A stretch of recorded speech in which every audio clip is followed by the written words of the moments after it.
William sauve le monde. Action! Vous savez, la nature humaine, c'est en général de résister au changement.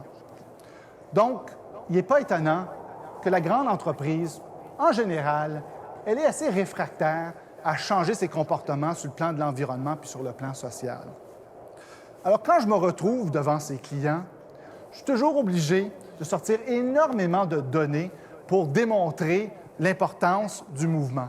Donc, sondages d'opinion publique qui démontrent que les Canadiens, les Canadiennes, les Québécoises voient les choses autrement.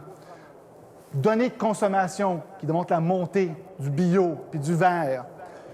Mais j'ai toujours droit, à fin de compte, à du scepticisme.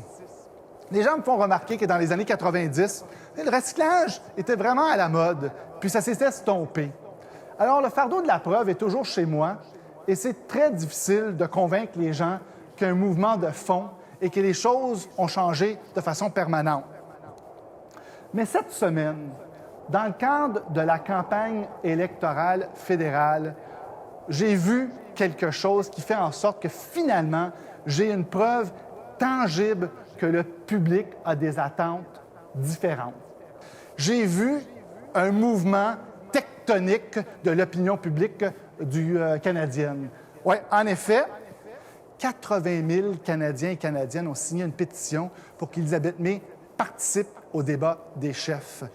Et les partis politiques traditionnels ont été obligés de rebrousser chemin. Oui, parce que les gens ont dit « enough ».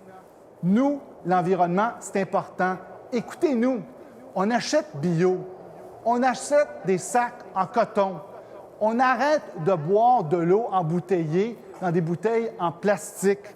Et nous, on veut absolument entendre Élisabeth May. Tout ça pour vous dire, mes chers amis, que quand on regarde tout ça, ça me fait penser à mon dernier voyage dans le Sud.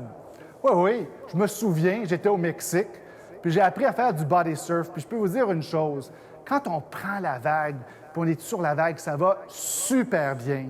Mais par contre, il y a une chose, quand on la voit pas venir, puis elle nous tombe dessus, maudit que ça fait mal. Paix! Assez! Enough!